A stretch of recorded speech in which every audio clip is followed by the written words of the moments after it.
Setiap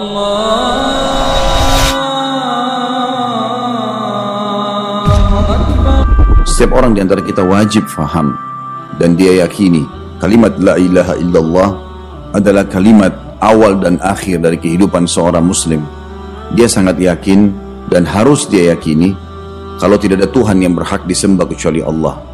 Semua yang ada di langit, di bumi, di kedalaman lautan, dia lihat atau tidak lihat, diciptakan oleh Allah subhanahu wa ta'ala. Dan beruntung orang yang bisa memahami poin ini sehingga dia punya panduan hidup. Karena orang yang mengenal Tuhannya, begitu dia lahir, dia buka mata, dia udah bisa menangkap sebuah poin pada saat dia sudah mulai dewasa dan faham bahwasanya semua ini tidak terjadi begitu saja. Karena begitu dia lahir, ini ayah, ini ibu. Dia nggak bisa pilih yang lainnya. Harus ini ibunya, ini ayahnya. Dan ada variabel hukum di situ. Si ayah dan ibu merasa ini anaknya dan harus bertanggung jawab. Dia tidak bisa menolak juga kalau matanya digunakan untuk melihat, telinga untuk mendengar, hidung untuk menghirup, bibirnya untuk mengucap, lidahnya untuk mengecap, tangannya menjamah, kakinya melangkah. Masing-masing sudah ada fungsi anggota tubuh dan tidak bisa dialih fungsikan. Semua sudah ada fungsinya dan ini tidak mungkin kalau tidak ada pencipta. Bukankah bangunan rumah ini tidak mungkin ada tanpa ada yang membangunnya? Bukankah juga pengeras suara ini atau apa saja tidak mungkin ada kecuali memang ada yang meletakkannya? Maka tidak mungkin sesuatu itu terjadi begitu saja. Seperti yang dikatakan oleh orang-orang ateis. Mereka mengatakan bahwasanya tidak ada Tuhan. Ini semua terjadi begitu saja.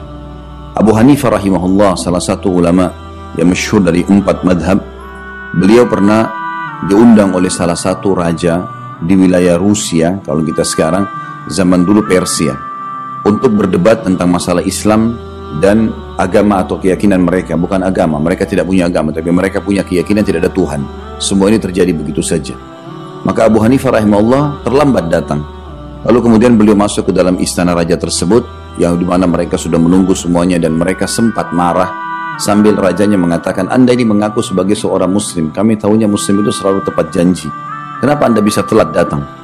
Maka Abu Hanifah rahimahullah membuka diskusi sekaligus menutup diskusi itu dan memberikan jawaban kenapa dia terlambat. Abu Hanifah terkenal sangat cerdas dalam berdebat. Maka beliau rahimahullah berkata, tadi waktu saya ingin datang ke istana kalian ini, saya melewati sebuah sungai. Dan pada saat saya ingin melewati sungai, saya lama sekali menunggu tidak ada kapal yang datang. Maka pada saat saya lagi lama menunggu, tiba-tiba ada pohon di sebelah saya tumbang di sungai itu. Jatuh, roboh, kemudian terpotong-potong sendiri. Setelah terpotong-potong sendiri, ada tali entah dari mana terbang mengikat pohon-pohon, batu batang pohon tersebut. Lalu kemudian menjadilah dia kapal kecil atau perahu yang bisa saya naik, lalu saya menyeberang sungai, barulah saya sampai ke tempat kalian. Kata raja tersebut, Anda ini sudah menggabungkan dua keburukan. Sudah telat datang, kemudian tambah lagi Anda menceritakan cerita yang bohong. Mana bisa pohon tumbang, terpotong-potong sendiri, ada tali entah dari mana mengikat sendiri, lalu jadi kapal sendiri. Kata Abu Hanifah rahimahullah, apakah kalian tidak percaya pohon itu bisa tumbang sendiri, bisa terikat sendiri, bisa jadi kapal sendiri? Mereka bilang tidak mungkin, pasti ada manusia yang merakitnya. Maka kata Abu Hanifah rahimahullah, bagaimana kalian tidak percaya itu sementara kalian mengatakan seluruh fenomena alam ini tidak ada yang menciptakannya? Maka akhirnya mereka merenungi masalah itu, lalu kemudian mereka masuk Islam di tangan Abu Hanifah rahimahullah. Kita teman-teman sekalian sebagai seorang muslim sudah sangat dimanja oleh Allah, apalagi yang lahir dalam keadaan Islam. Karena begitu kita lahir diingatkan oleh orang tua kita, ada Tuhanmu namanya Allah, diajarkan cara menyembah Allah, ada sholat 5 waktu, ada subuh 2 rakaat, ada duhur, ada asar 4 rakaat, ada maghrib 3 rakaat, ada isya 4 rakaat. Ini loh caranya, wudu, tutup aurat, hadap kiblat, ini bacaannya, ini wajibnya, ini sunnahnya, ini yang membatalkan. Ada puasa, ada zakat, ada berbakti sama orang tua, ada jenguk orang sakit, padat sekali programnya. Orang-orang beriman sudah faham dari mana asal dia, ada Tuhannya Allah yang menciptakan, dan dia sudah tahu nama Tuhannya, ada Asmaul Husna, nama-nama mulia yang bisa dipanggil sama dia. Dia tahu bagaimana komunikasi dengan Tuhannya, mengangkat tangan ke langit sambil berdoa, menyampaikan hajatnya apa saja. Kemudian juga dia dalam kehidupan ini dia tahu bermuamalah, bagaimana dia menikah, bagaimana dia berbisnis, bagaimana dia berpolitik, semuanya diajarkan.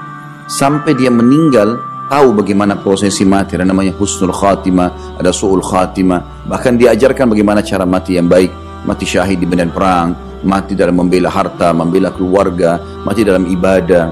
Dan disampaikan kalau su'ul khatimah itu mati dalam keadaan maksiat dan seterusnya.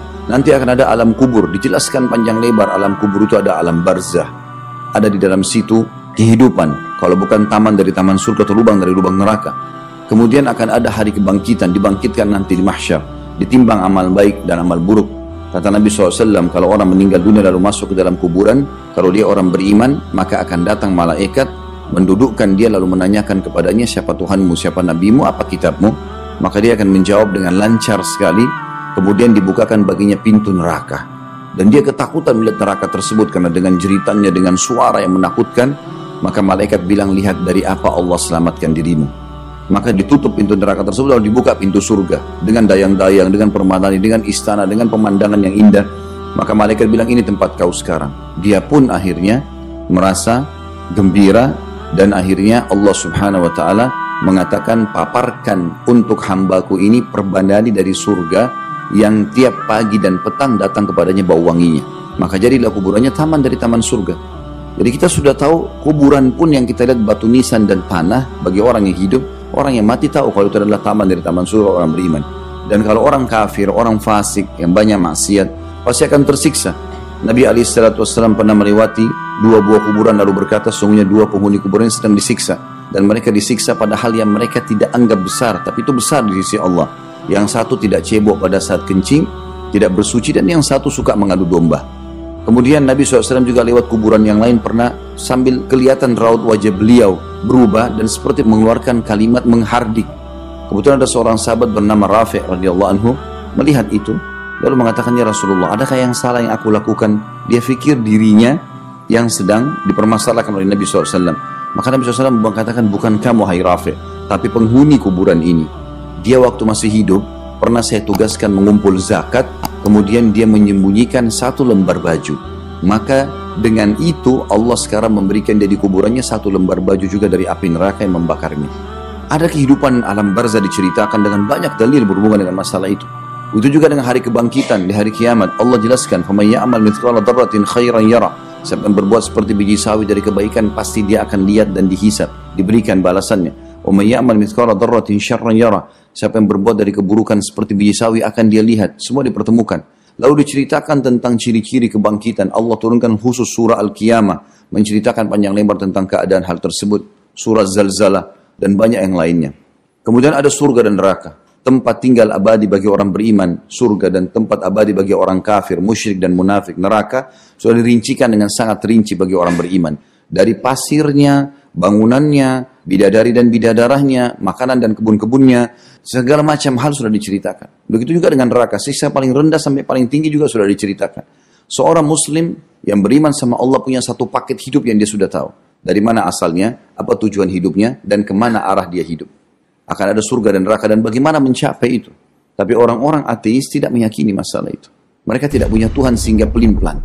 Dikatakan oleh para ulama, subhanallah, di zaman kita sekarang dengan teknologi yang canggih, Allah Subhanahu wa taala memudahkan para ateis. Kebanyakan mayoritasnya orang ateis yang tidak yakin ada Allah, mereka justru yang banyak menjadi ilmuwan. Mereka menjadi ilmuwan, meneliti ke langit, meneliti di bumi, meneliti di dalam lautan. Bahkan mereka sangat menonjol dalam masalah itu. Ulama menanggapi, kenapa harus orang ateis? Ternyata memang karena mereka belum yakin ada Allah, sehingga Allah buat dia mengadakan penelitian. Sampai pada sebuah titik nanti dia hanya mengatakan, sungguh luar biasa, sungguh begini dan begitu. Jadi dia pun terkagum-kagum untuk meyakini Tuhannya. Kalau kita seorang muslim sudah sangat faham dan tidak butuh semua bukti itu. Karena kita sudah tahu, oh iya ini caranya begini, oh ini haram, oh ini halal. Saya kalau berbuat ini saya akan dapat ini. Semua keutamaan ibadah sudah ada. Kalau saya berbuat dosa ini loh ancamannya, semua sudah ada hukumannya. Maka sudah gamblang semua bagi seorang muslim. Kalau kita berjalan dengan akal fikiran orang-orang ateis yang mengatakan tidak ada Tuhan, mereka mengatakan manusia itu penduduk bumi yang paling canggih. Dan pertimbangan-pertimbangan karena manusia sekarang bisa membuat kereta api, pesawat, kapal laut, sekarang lebih canggih lagi dengan handphone, dengan internetnya, dengan laptop dan segala macam hal. Entah 10-20 tahun ke depan ada apa. Lalu mereka mengatakan manusia adalah penduduk bumi yang paling canggih. Kalau kita berjalan dengan akal-akalan mereka, kita semua manusia. Pertanyaan sederhana, apa andil kita yang hadir di sini dengan setetes air yang ada di depan mata kita ini? Kita cuma tahu ada sistem, haus, harus minum. Kalau enggak bisa. Dari mana? Siapa yang ciptakan kita? Kita dari mana asalnya? Air ini dari mana? Dan siapa yang mengajarkan kita harus minum? Enggak bisa ahli yang lain. Kalau kita haus makan, enggak bisa. Atau kita tidur tetap haus. harus air. Kemudian juga begitu kalau lapar, harus makan, tidak bisa yang lain. Capek, harus istirahat. Ada fenomena alam yang lengkap sekali yang kita tidak bisa menghindar darinya. Yang jelas-jelas harus ada yang menciptakan itu. Tapi seorang muslim sudah memahami kalau dia punya kalimat la ilaha illallah. Kalimat ini teman-teman, tidak ada Tuhan yang berhak disembah kecuali Allah, adalah kalimat luar biasa. Karena kalimat ini surga dan neraka ada. Karena kalimat ini kitab-kitab diturunkan. Karena kalimat ini rasul-rasul diutus. Karena kalimat ini diketahui mana halal, mana haram. Diketahui mana orang baik, mana orang buruk. Ini kalimat maknanya sangat dalam. Sampai 10 tahun pertama dakwah baginda Nabi SAW di Mekah, itu tahun ke-11 masa kenabian baru ada Isra Mi'raj, perintah sholat. Sebelumnya 10 tahun pertama nggak ada zakat, belum ada puasa, belum ada haji, belum ada jihad. Sholat pun masih disyariatkan oleh Allah SWT, sholat malam kepada baginda Nabi SAW, bukan umumnya muslimin. Nanti setelah itu baru ada perintah di tahun 11 masa kenabian. Maka 10 tahun ini apa dakwah Nabi SAW? Tentang masalah tauhid, penanaman itu. Bagaimana memahami ini batu, ini pohon, ini semua, ini makhluk. Kita ini sama dengan api, sama dengan air, sama dengan pohon, sama dengan semuanya sebagai makhluk. Langit, bumi, semuanya, udara, air. Tugas kita menggunakan semua ini sebagai fasilitas untuk mengenal Sang Pencipta Allah dan patuh padanya. Bukan malah bergantung pada benda-benda tersebut. Siapa yang bergantung maka dia bisa syirik. Diketahui bahwa dosa syirik adalah menyekutukan Allah, maka dianggap dia adalah orang yang melanggar. Kita harus memahami dulu memang ada pencipta Allah subhanahu wa ta'ala. Dan orang yang hidup mengenal Tuhannya, maka dia akan bahagia. Karena dia tahu dari mana asalnya, apa tujuan hidupnya, mana yang boleh tidak boleh, sampai bagaimana kalau dia meninggal nanti, kemana arah tujuan hidupnya. Fil qalbi masyaa'ir ukhfiha qad ashraqat asy-syamsu 'alayha 'an khutatin lam a'ba'u fiha satakunu bi ayyami farqa fa hayati qabla